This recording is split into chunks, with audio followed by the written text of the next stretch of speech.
Adam in Wisconsin. Adam? Hey, Adam. Yes. Hello. Hello. Hi. Oh, I love you guys. You guys are amazing. I love you too, Adam. Doesn't take much to thank impress you. Adam. You guys have given me the confidence to take on any theist that they can throw at me. People are throwing theists at you? Well, not literally, you know. Okay. But, okay, my question is, my dad he's really, really hard to talk to about, well, mainly religion and politics also, but mainly religion. And now that I've been watching your shows and numerous debates and such, I think I'm ready to talk to him. And he's a big fan of the Bible. I know he listens to it on audiobooks and such. And Adam, wait a second here. What was your motive to talk to your dad? well, usually for the past, I'm 36 now, and usually I just nod yes, yes, yes, and listen to him. But I'm ready to tell him that I'm an atheist, and I want to know how can I talk to him without causing a fight, because he is very difficult and he's very hard-headed. He's very stubborn. So, I think you should think really hard about what your objectives are when you're going to talk to your dad. Because if your objective is to maintain a good relationship with him, then being an awesome lawyer about how to argue for atheism effectively and kick the crap out of Christianity may not be your best approach. Right. I could do that, but I don't want to. No, I don't. So does your dad think that you share his beliefs?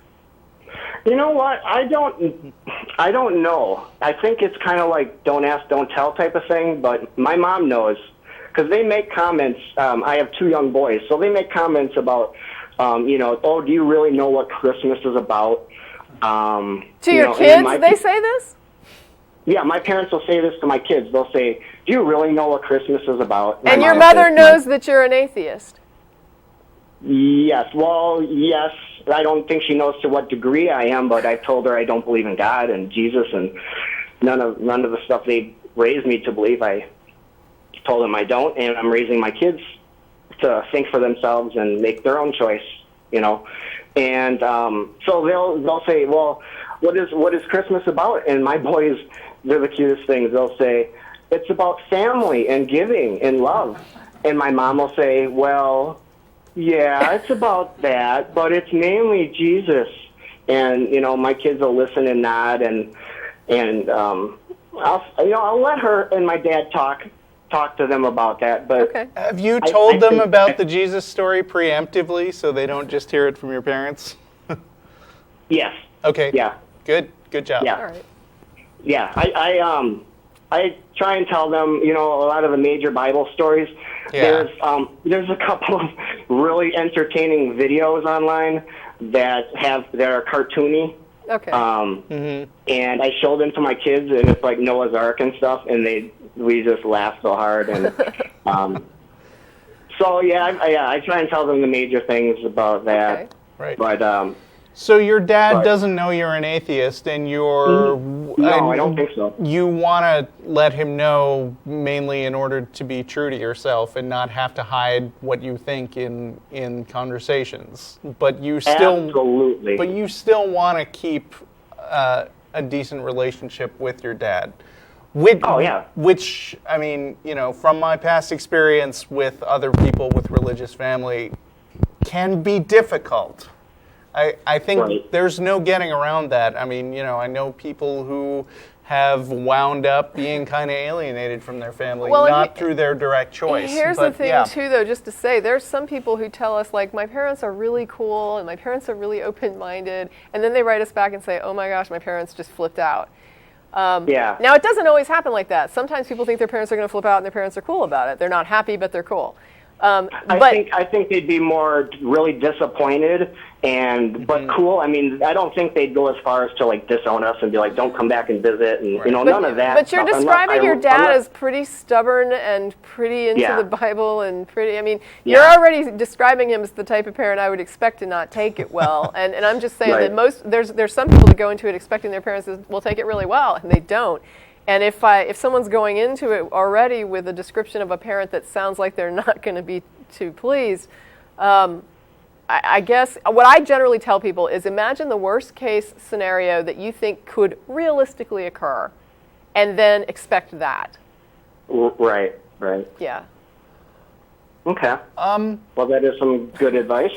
Yeah, I mean, that said, I would think that the kind of approach I would take would be not so much to be prepared to defend the intellectual rigor of atheism, but to defend yourself as, this is what I think, and I'm still your son whom you love, and I'm still a good person, no matter what you think about whether it's possible to be a good person without morals, and be prepared to repeat yourself a lot, not necessarily to say, well, Pascal's wager is stupid, but just to say, that's what you think. I don't agree with you about that. And I'm sorry that you're angry right now.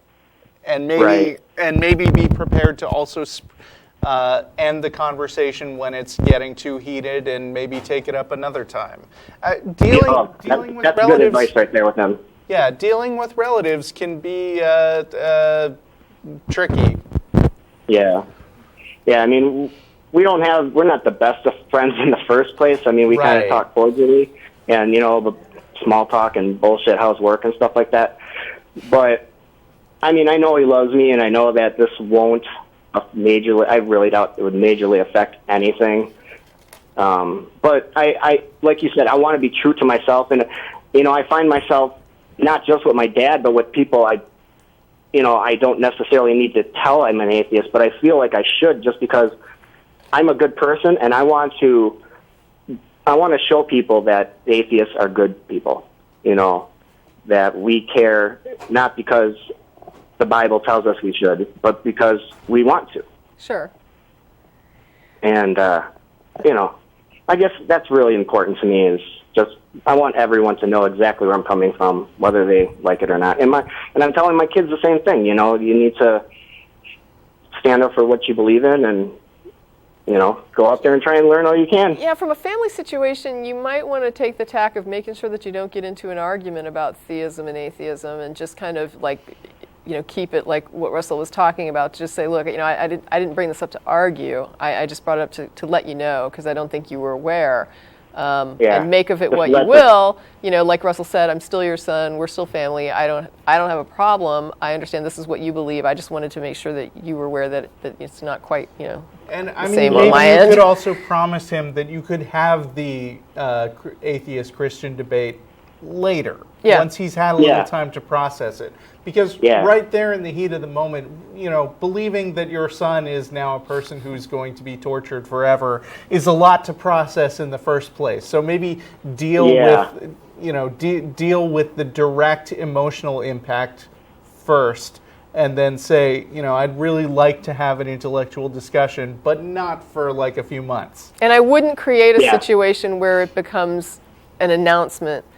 You might just want to wait, since your dad talks about this stuff a lot, maybe just wait till it comes up organically and just be like, I'm not sure that I believe that. Maybe sort of just work it in as a normal part of the conversation. I don't believe that. Oh, yeah. I mean, well, it depends on what dad is saying. That won't be hard to fit in, because it comes up often. Sure, there you go. Yeah. Okay. So, all right, well, thank you so much. I really appreciate your advice. You guys are terrific. Keep up the work, and go take down some theists. Okay. Thank you. Good luck, Adam.